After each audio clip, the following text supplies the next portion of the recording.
Hello la communauté, j'espère que vous allez bien. Aujourd'hui, je vais vous parler du viager. Alors, il faut savoir que le viager a toujours eu un petit peu mauvaise presse. Aujourd'hui, je suis là pour vous donner un petit peu plus d'explications. Je suis Hélène Chapelle, je suis conseillère en immobilier, mais je suis aussi expert agréé et l'une de mes spécialités, c'est le viager. Je vais profiter de ce petit moment pour vous donner un certain nombre d'éclairages sur cette possibilité de vente, parce qu'en effet, il s'agit bien d'un contrat de vente. Alors, on va remonter, je vais dire, en moins 1700 avant Jésus-Christ, puisque déjà, sous l'Empire égyptien, on commençait à entendre le mot de viager. Viager ou viage, qui veut dire aussi temps de vie. C'est à partir des années 1876 à peu près qu'on voit apparaître en France la notion de viager sous le règne de Charles II. Et c'est sous Napoléon, 1804, que l'on voit apparaître la notion de viager à l'intérieur du Code civil, qui est d'ailleurs repris donc dans les articles 1968 à 1983, les articles du Code civil qui réglementent le viager. Parce qu'en effet, le viager est quelque chose de réglementé. Le viager, c'est quoi? Le viager consiste à prendre une pleine propriété, d'accord, d'un bien et la diviser en deux parties. La première partie, bien entendu, il s'agit de la nue propriété et la deuxième partie, le droit d'usage et d'habitation, qui peut être aussi un usufruit. L'objectif, c'est pas de vous donner des éléments aujourd'hui compliqués, c'est de vous expliquer que la mécanique du viager reste malgré tout assez simple à partir du moment où elle est bien encadrée. Parce que ce qu'il faut savoir sur le viager, c'est peut-être la chose la plus importante, c'est qu'aujourd'hui, on peut acheter un viager, mais on ne peut pas faire un prêt pour acheter un viager.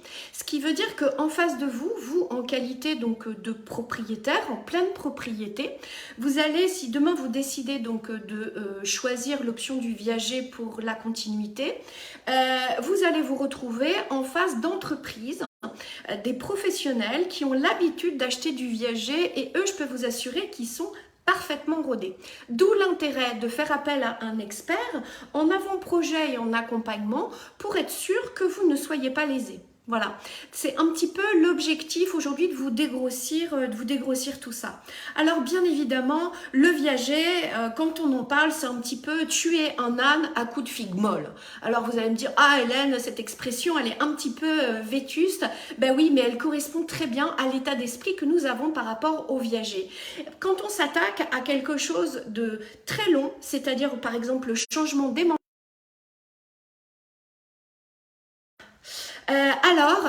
bien évidemment, c'est un petit peu compliqué. Alors, le viager, on a parlé donc de modification donc de la propriété. On a parlé du fait que c'était un contrat, d'accord? Un contrat avec des clauses particulières. À l'intérieur de ces clauses particulières, il y en a 5 principales. On a le bouquet, on a la rente, on a l'indexation, on a surtout la réversibilité, parce qu'on peut faire un viager sur une tête ou deux têtes, donc d'où la notion de réversibilité. Et enfin, donc on a les clauses particulières qui sont liées donc aux charges et à la fiscalité. Alors vous allez me dire, Hélène, ben oui, mais aujourd'hui le viager, c'est dans quelles conditions? Alors les conditions les plus faciles, c'est de dire, ben voilà, il n'y a pas d'héritier direct, donc je veux me protéger et ce jusqu'au bout de ma vie, pouvoir en profiter. Et donc j'opte pour le viager. Il y a aussi la volonté de ne rien laisser à ses proches. On en voit quand même assez régulièrement. Encore une fois, ça c'est bien encadré. Tout ça, c'est bien entendu sous couvert du notaire, hein, toujours. Autant faut-il trouver un notaire qui soit compétent hein, dans le viager. Ils n'aiment pas trop ça hein, quand même, hein, les notaires, parce qu'il y a une très très forte responsabilité derrière. Il y a la volonté aussi, les gens qui optent pour le viager, c'est aussi la volonté de pouvoir régler avant le décès sa succession, parce qu'on sait que c'est parfois dans certaines familles, souvent dans certaines familles, assez délicat. Il y a aussi la volonté de protéger le survivant. Imaginez que, je ne sais pas, monsieur a travaillé toute sa vie, madame n'a jamais travaillé, monsieur souhaite laisser à madame, je vais dire la jouissance de son patrimoine. C'est une manière, entre guillemets, de prolonger le survivant. Mais là où le viager revêt, en tout cas pour moi, toute sa modernité, c'est que la société aujourd'hui change énormément. Aujourd'hui, le coût d'une hospitalisation, le coût d'un EHPAD, la volonté ou pas d'aller en EHPAD sont des charges qui sont extrêmement importantes. Et le viager peut répondre à quelques-unes de ces problématiques, à savoir la diminution du pouvoir d'achat. Aujourd'hui, on a des retraites. Demain un petit peu moins, et ben peut-être que le viager peut être une source de complément de revenus qui va permettre d'agrémenter la retraite et de finir entre guillemets ses jours plutôt sous l'office entre guillemets du plaisir. C'est aussi peut-être, et pour beaucoup qui se posent la question, une garantie d'un maintien à domicile, bien évidemment, pour éviter de rentrer en EHPAD, si la maison est adaptée, hein, bien entendu. Faire intervenir du personnel à domicile, vouloir rester dans sa maison pour sa fin de vie, c'est quelque chose aujourd'hui que je rencontre et qui est vraiment très très important. Alors, le fait d'augmenter, entre guillemets, son pouvoir d'achat pour se faire livrer ses repas, enfin bref, pour être dans les meilleures conditions pour aller jusqu'au bout, et ben, le viager, ça peut être aussi une solution. Et puis, il y a aussi cette volonté de vouloir en profiter, tout simplement. Ce sont des biens qu'on a pu acquérir au fur et à mesure de nos années et on a simplement envie de profiter de nos derniers instants. Alors vous allez me dire, ouais mais Hélène, le viager, c'est quand même un pari sur la mort. Ah. Ça, c'est un sujet qui revient assez souvent hein, lors de mes rendez-vous conseils. Le principe du viager, c'est l'aléa. L'aléa, il repose sur 3 points.